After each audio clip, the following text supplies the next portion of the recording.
장애인 문화복지신문 제513호 제5면 기사입니다. 구리시 2026년 제1회 평생교육협의회 개최.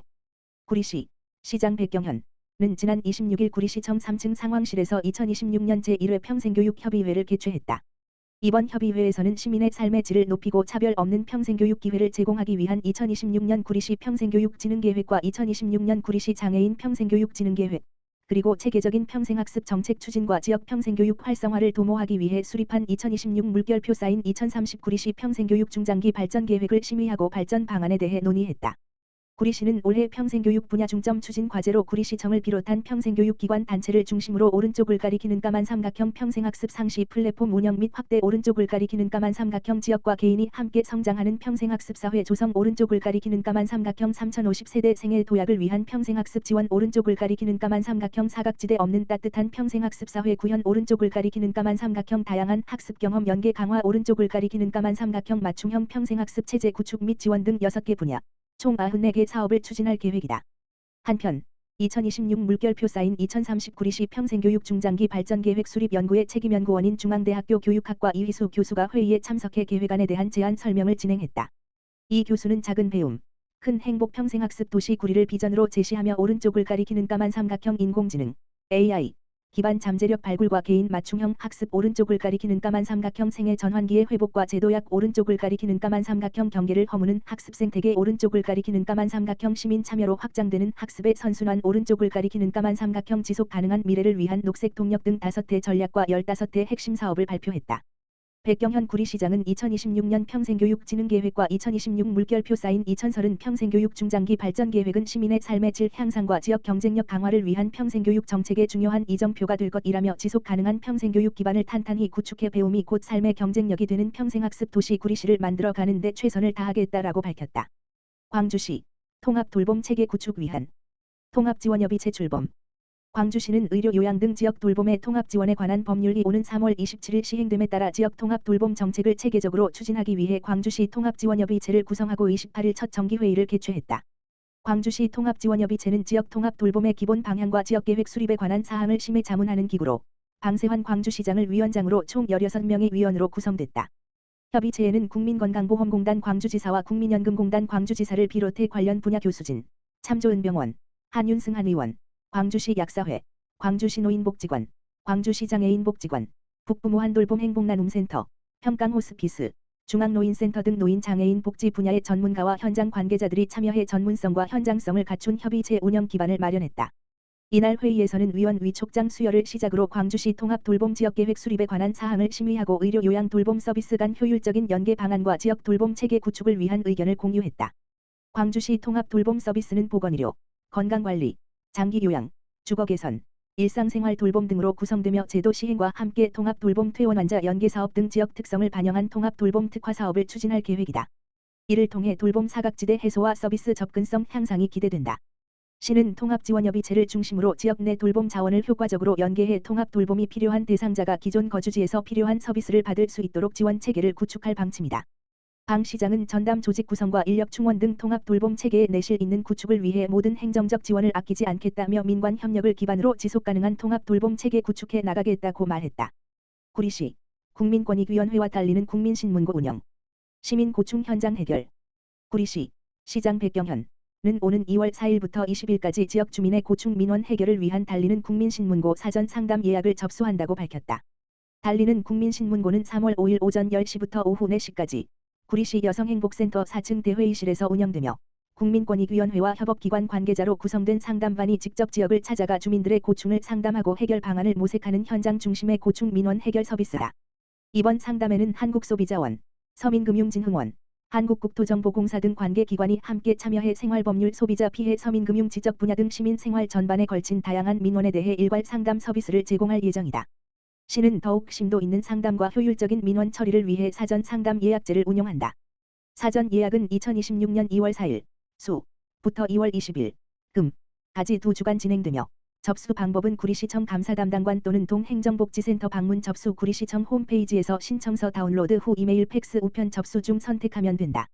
사전 예약 없이도 현장 상담은 가능하나 사전 예약 시 국민권익위원회 전문조사관과의 맞춤형 심층 상담을 받을 수 있어 민원 해결 가능성이 더욱 높아진다. 국민권익위원회는 상담 과정에서 즉시 해결이 가능한 고충이나 문의 사항은 현장에서 처리하고 추가 조사가 필요한 사안에 대해서는 심층 조사와 관계기관 협의를 거쳐 해결할 계획이다. 백경현 구리시장은 시민 한 분 한 분의 목소리를 직접 듣고 해결하는 것이 행정의 기본이라며 달리는 국민신문고를 통해 평소 해결하기 어려웠던 고충을 편하게 상담받으시길 바란다라고 말했다. 광주시 장애인복지위원회 개최 2026년 장애인복지 정책심의 광주시는 지난 28일 시청 이음홀에서 광주시 장애인복지위원회를 열고 2026년 장애인복지 정책 전반에 대한 심의와 자문을 했다. 이번 위원회에는 장애인복지 분야 전문가와 관계기관, 시민 대표 등이 참석해 장애인과 함께 일궈내는 장애 포괄적 도시를 정책 목표로 설정하고 2026년 장애인복지 정책 체계의 방향성과 실행 전략을 종합적으로 논의했다.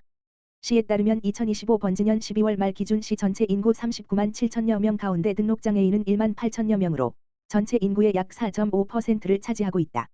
시는 이러한 인구 구조를 반영해 장애인 복지 정책을 전략적으로 강화할 필요가 있다는 데 위원회 참석자들과 공감대를 형성했다. 시는 2026년 장애인 복지 정책으로 기초적이고 안정된 생계 지원 전 생애로 이어지는 돌봄 지원 체계 장애 맞춤형 고용기회 확대 광주형 장애인 건강관리 체계 강화 장애 포괄적이고 일상적인 삶의 지원 자연스러운 독립과 자립 지원 누구나 알 수 있는 장애인 복지 정보 제공 광주형 장애인 복지 기반 시설 형성 등 8대 분야에서 총 66개 사업을 추진할 계획이다. 이를 위해 장애인 복지 관련 예산은 전년 대비 4.66% 증액한 625억 4천여만 원으로 편성해 장애인의 삶 전 과정에 걸친 지원 체계를 보다 안정적으로 구축할 방침이다. 아울러 시는 장애인 복지 정책의 거점 역할을 수행할 광주시 장애인 복지관을 오는 6월 개관을 목표로 추진하고 있다. 시는 총 31억 5천만 원의 시비를 투입해 시설 조성과 운영 기반을 마련 중이며 복지관은 앞으로 지역 장애인 복지 서비스의 거점이자 정책과 현장을 연결하는 핵심 기반 시설로 활용될 예정이다.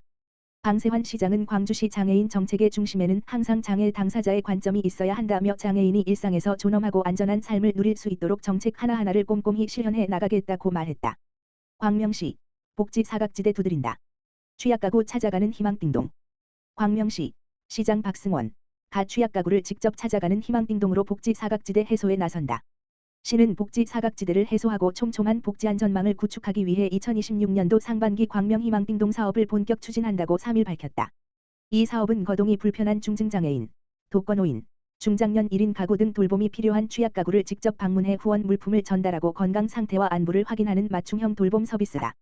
상반기 사업은 오는 6월 26일까지 5개월간 진행한다. 시는 지난 2일 시청 컨퍼런스룸에서 광명 희망띵동 사업단으로 선발한 7명을 대상으로 사업 안내와 안전교육, 고독사 위험 가구 모니터링 교육 등 사전 교육을 실시했다. 사업단은 총 7명으로 구성하며 반장을 포함한 2인 1조 3개 팀으로 편성해 요일별로 관내동 행정복지센터를 순회하며 도움이 필요한 이웃을 찾아갈 예정이다. 사업에 참여한 한 단원은 사회복지 분야에 관심이 많았는데 현장에서 직접 이웃을 만날 수 있어 뜻깊다며 어려운 이웃들에게 작은 힘이 될 수 있도록 책임감을 가지고 활동하겠다고 소감을 밝혔다. 최미현 복지정책과장은 광명희망띵동 사업단은 취약계층의 어려움을 현장에서 가장 가까이에서 살피는 역할을 하고 있다며 이웃의 문을 두드리며 희망을 전하는 따뜻한 연결고리가 되길 기대한다고 말했다. 광명시 통합돌봄 주민 역량 강화 교육 개최. 광명시 시장 박승원 가 오는 3월 전국적 통합돌봄 시행을 앞두고 민관이 함께하는 지역사회 돌봄 체계 구축을 위한 행보에 박차를 가하고 있다. 광명시와 광명시 지역사회보장협의체 공동위원장 유상기 는 3일 광명시민회관 대공연장에서 돌봄을 잇다 지역을 세우다를 주제로 주민 역량 강화 교육을 성황리에 개최했다.